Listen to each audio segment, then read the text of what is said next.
Bonjour tout le monde, aujourd'hui on va faire les miroirs sphériques.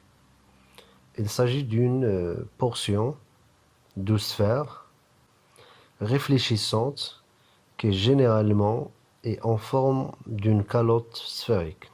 Le miroir sphérique en bleu, il est sous forme d'une calotte sphérique caractérisée par les deux points S, le sommet, et le centre C. Vous avez CS, c'est le rayon. CS en module algébrique est égal R, c'est le rayon. Donc, puisqu'il s'agit d'une partie d'une sphère, CS est perpendiculaire à la surface réfléchissante sphérique. Il s'agit d'un axe principal, c'est l'axe principal.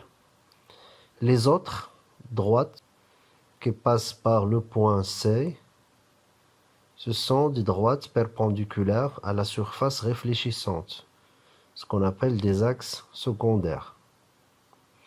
Ce système, c'est-à-dire le miroir sphérique, malheureusement n'est pas un système qui réalise le stigmatisme rigoureux, sauf dans quelques points particuliers.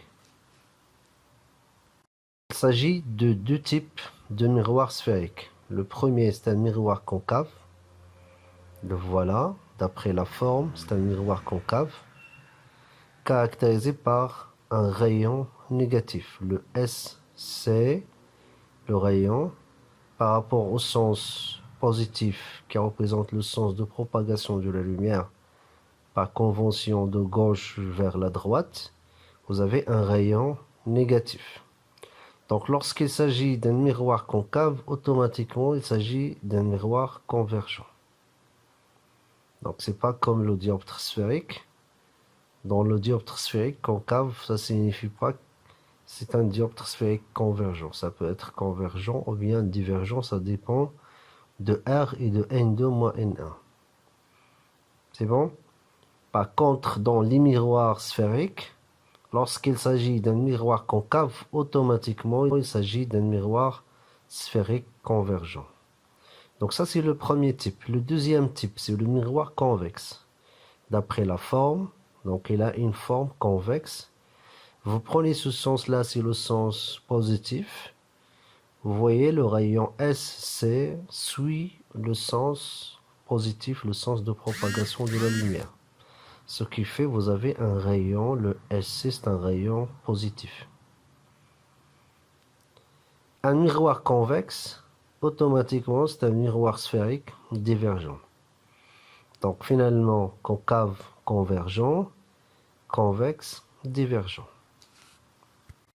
On reste toujours dans les types de miroirs sphériques, concaves et convergents. Vous prenez ce miroir convergent, c'est un miroir concave avec un rayon négatif. Et je prends un faisceau lumineux parallèle à l'axe. Voilà le premier rayon d'incidence, le deuxième, le troisième rayon d'incidence. Les trois représentent un faisceau lumineux parallèle à l'axe. Là, ce sont des rayons d'incidence parallèles entre eux et parallèles à l'axe.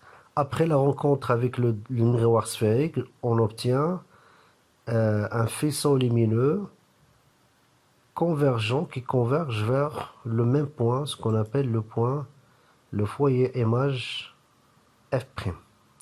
Pour le cas d'un miroir sphérique, le F est confondu avec le F'. Le F est confondu avec le F', c'est-à-dire le même point, ce point-là représente le foyer objet et le foyer image. Je prends maintenant le deuxième type, c'est le miroir divergent. Donc, qui dit divergent dit miroir convexe. Vous avez un rayon positif. D'après ce sens-là, c'est le sens positif, c'est le sens de la propagation de la lumière. Le SC, c'est un rayon positif. Je prends la même chose, un faisceau lumineux parallèle à l'axe. Donc, vous voyez le premier, le deuxième et le troisième qui constituent un faisceau lumineux parallèle à l'axe. À la rencontre avec les miroirs divergents, j'obtiens des rayons réfractés qui s'éloignent de l'axe. On ne peut pas avoir le point d'intersection dans ce milieu devant le miroir sphérique. On va chercher ce point en prenant les prolongements. Voilà le premier, le deuxième et le troisième. Donc ça va donner ce qu'on appelle le point F et le point F', le foyer objet confondu avec le foyer image. C'est un cas particulier pour les miroirs sphériques. Maintenant, les différentes formules du miroir sphérique. Vous prenez ce miroir sphérique, il s'agit d'un miroir concave. Qui dit concave dit convergent, avec un rayon CS négatif. Et à partir de ce point-là, le point A, c'est l'objet réel, on va essayer de chercher l'image. Donc, à partir de A, ça c'est le sens positif, c'est le sens de propagation de la lumière. À partir de A, on va tracer le premier rayon d'incidence. C'est celui-là, c'est le premier rayon d'incidence qui rencontre le miroir sphérique au niveau de ce point. On va tracer la normale à partir de points d'incidence vers le centre grand C. Donc n'importe quelle droite qui passe par le centre grand C, il s'agit d'une droite perpendiculaire à la surface sphérique. Très bien. Donc on va appliquer la deuxième loi de Descartes, la loi de réflexion. Ici vous avez l'angle d'incidence I, ici vous avez le I', l'angle de réflexion, le I est égal moins I', et je trace le rayon réfléchi. Et j'obtiens le point A', c'est le point d'intersection avec l'axe principal. Donc on va ajouter d'autres paramètres, le alpha, le oméga et le alpha', ce sont les angles formés par les deux rayons et la normale par rapport à quoi? Par rapport à l'axe principal. Les différentes relations de conjugaison sont les suivantes. Vous avez origine au sommet, 1 sur SA plus 1 sur SA' est égal 2 sur le rayon. La deuxième relation de conjugaison origine au centre, 1 sur CA plus 1 sur CA' est égal 2 sur CS. La troisième relation, ce sont les expressions de SF et SF', les distances focales objet et image. Et finalement, vous avez ce qu'on appelle la relation de Newton ou bien la relation de conjugaison origine au foyer. Maintenant, les relations du grandissement transversal d'un miroir sphérique.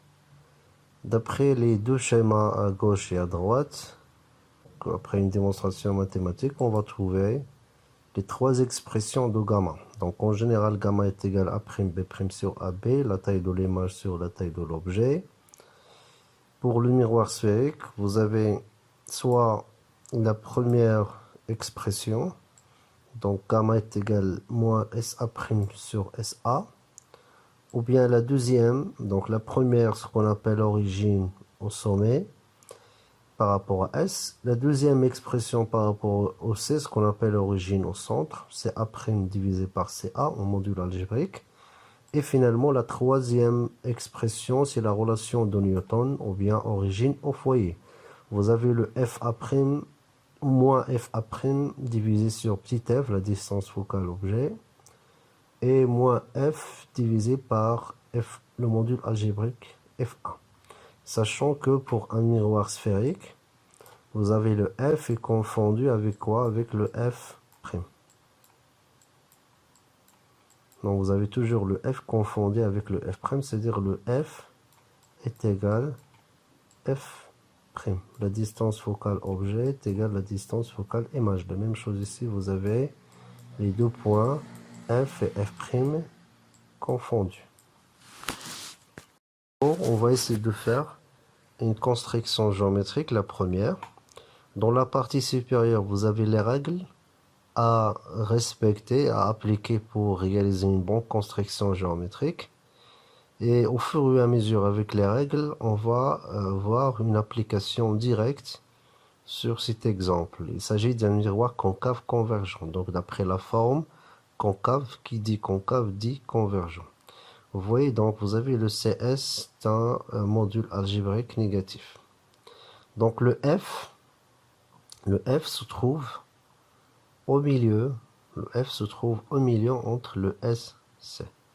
Donc un rappel sur la distance focale image qu'on a déjà fait. Donc vous avez le SF. Donc vous avez le SF. Module algébrique est égal le SF'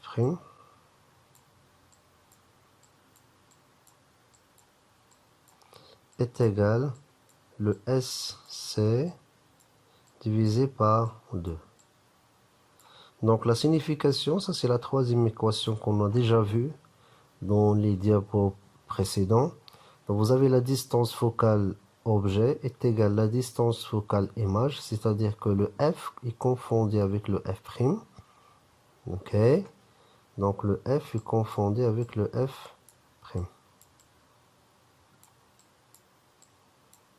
Donc le même point représente le foyer objet et le foyer image. C'est un cas particulier pour les miroirs sphériques. Donc vous avez le SF est égal le SF'. Donc le SF est égal, vous voyez, donc le SF est égal le SF'. La distance focale objet est égale la distance focale image est égal le rayon divisé par 2. Donc c'est-à-dire quoi le rayon divisé par 2? C'est-à-dire que le point F et le E' se trouvent au milieu du segment SC. Donc ça c'est le segment SC qui représente le rayon. Vous avez la distance SF est égale à la distance FC. Donc si je prends les deux distances, la distance ici est égale à la distance ici. C'est-à-dire que le point F, confondu avec le F', se trouve au milieu de CS, du segment SC ou bien CS. Voilà, c'est un rappel sur les deux expressions de SF et de SF'. Donc je vais essayer de continuer la construction géométrique. On cherche l'image d'un objet étendu, le AB. Donc ça c'est l'objet qui se trouve devant le miroir sphérique. Donc ça c'est l'objet AB. C'est un objet réel qui se trouve entre le S et le F. Donc on va essayer d'appliquer la règle de construction géométrique pour trouver l'image A'B'. Donc voilà la première règle. Le rayon lumineux arrivant parallèle à l'axe, bien sûr à partir de B, puisque A c'est un point qui appartient à l'axe, donc c'est pas la peine de chercher l'image de A, il suffit de chercher l'image de B. Donc le rayon lumineux arrivant parallèle à l'axe, de point B, à partir du point B, arrivant parallèle à l'axe, ressort en croisant le foyer principal image F'. À partir de la rencontre avec le miroir sphérique, on va tracer le rayon réfracté qui passe par le point F'. Donc je vais essayer d'appliquer la première règle. À partir de B, vous avez un rayon parallèle. À la rencontre avec le miroir sphérique, on parle d'un rayon réfracté qui passe par le point F'. Voilà le rayon réfracté. À partir de ce point d'intersection avec le miroir, je trace le rayon réfracté qui passe par le point F. La deuxième marche, le rayon lumineux passant par le centre revient sur lui-même. Qu'est-ce qu'on a dit dans l'introduction sur les miroirs sphériques? N'importe une droite en général qui passe par le centre, c'est un rayon perpendiculaire à la surface sphérique, c'est-à-dire normal à la surface sphérique. Donc vous prenez ce rayon lumineux qui passe par le centre, c'est revient sur lui-même. Donc ça c'est la règle numéro 2. Donc voilà, ce rayon, son prolongement passe par le point C. À la rencontre avec le miroir sphérique, revient sur lui-même.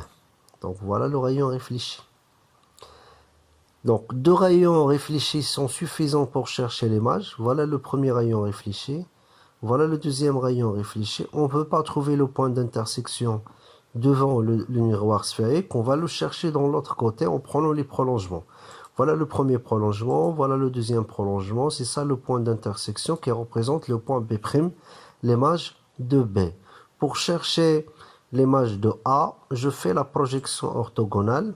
Ça va donner le point A' qui représente l'image de A. Maintenant, la troisième marche, le rayon lumineux passant par le foyer principal F. À partir de B, un rayon lumineux qui passe par le point F. Donc le voilà, c'est un rayon, ça c'est le rayon d'incidence. Arrivant du point B, son prolongement passe par le point F. Donc qu'est-ce qui se passe à la rencontre avec le miroir sphérique? On parle d'un rayon réfracté parallèle à l'axe optique. Donc voilà le rayon réfracté parallèle à l'axe optique. On va vérifier son prolongement, bien sûr, passe par le même point, c'est le point B', l'image de B. La quatrième marche des rayons, le rayon lumineux frappant le miroir au point S, donc le sommet, à partir de B, un rayon lumineux qui passe ou bien qui frappe le miroir sphérique au point S. Donc, qu'est-ce qui se passe à la rencontre avec le miroir sphérique? On parle, donc, aura pour image sont symétriques, c'est-à-dire on parle d'un rayon réfracté symétrique au premier, c'est-à-dire au rayon d'incidence. Par rapport à quoi? Par rapport à l'axe optique. Donc, voilà le rayon d'incidence. À la rencontre avec le miroir sphérique au point S, le rayon réfléchi est symétrique au premier par rapport à l'axe. Voilà.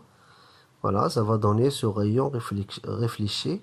Je prends son prolongement, passe par le même point B'. Finalement, qu'est-ce que vous avez? Vous avez le AB, c'est un objet réel. Et nous avons obtenu A'B', image virtuelle. Droite. Même orientation avec l'objet. Bien sûr, une taille plus grande par rapport à quoi? Par rapport à l'objet. La première construction géométrique qui concerne le miroir concave convergent. Sur ce diapo, on va essayer de faire une construction d'image dans le cas d'un miroir convexe divergent. Vous voyez le symbole, vous avez un rayon positif. La première marche, donc ça c'est l'objet. La première marche, le rayon lumineux arrivant parallèle à l'axe, on parle d'un rayon correspondant, c'est-à-dire le rayon réfléchi qui passe par le point F'. Donc voilà le rayon parallèle à l'axe à partir de B. Puisqu'il s'agit d'un miroir divergent, donc le point F, le F' se trouve dans l'autre côté, c'est ça qu'on va utiliser les prolongements. Donc voilà le rayon réfléchi, son prolongement passe par le point F. Donc le point F est confondu avec le point F'. Le point F est confondu avec le point F'. C'est un cas particulier pour les systèmes ou bien pour les miroirs sphériques. Donc la deuxième marche, un rayon lumineux passe par le C, le centre, revient sur lui-même. Donc voilà le point B, voilà le point C. Il est dans l'autre côté, n'est pas devant le miroir sphérique. Donc je suis obligé d'utiliser les prolongements. Donc vous avez ça c'est le rayon d'incidence. Son prolongement passe par le point C. Le rayon réfléchi c'est lui-même, c'est-à-dire que ce rayon revient sur lui-même après la rencontre avec le miroir sphérique. Donc voilà le rayon réfléchi. Donc vous avez le premier rayon réfléchi, le deuxième rayon réfléchi sont suffisants pour chercher l'image de B. On ne peut pas avoir le point d'intersection devant le miroir sphérique, on va le chercher en utilisant les prolongements. Voilà le premier prolongement, le deuxième prolongement, ça c'est le point d'intersection qui représente le B'. B' est l'image de B. Pour chercher l'image de A, il suffit de faire la projection orthogonale. Ça va donner le point A'. Donc, quand vous voyez, vous avez AB, A', B', même orientation, c'est-à-dire que l'image est une image droite. Donc, on va voir la troisième marche des rayons. Le rayon lumineux passe par le foyer F, donc à partir de B vers le F. C'est-à-dire on va utiliser le prolongement, puisque F se trouve derrière le miroir sphérique. On parle d'un rayon réfléchi parallèle à l'axe. Donc voilà le rayon d'incidence. Son prolongement passe par le point F. À la rencontre avec le miroir sphérique, ça c'est le point de rencontre, on parle d'un rayon parallèle à l'axe. Un rayon réfléchi. Voilà le rayon réfléchi parallèle à l'axe. Son prolongement passe toujours par le point B', l'image de B. La dernière marche du rayon, le rayon lumineux frappant le miroir au S, donc à partir de B vers le point S, c'est-à-dire rencontre le miroir au niveau de S. Le rayon réfléchi est symétrique au premier par rapport à l'axe. Donc voilà le premier rayon d'incidence BS. À partir de S, on parle d'un autre rayon réfléchi, symétrique au premier par rapport à l'axe. Très bien. Je prends son prolongement, bien sûr, passe par le même point B'. Donc, au départ, vous avez un objet réel. Après construction géométrique, nous avons trouvé le A'B', image virtuelle, droite, même orientation, bien sûr.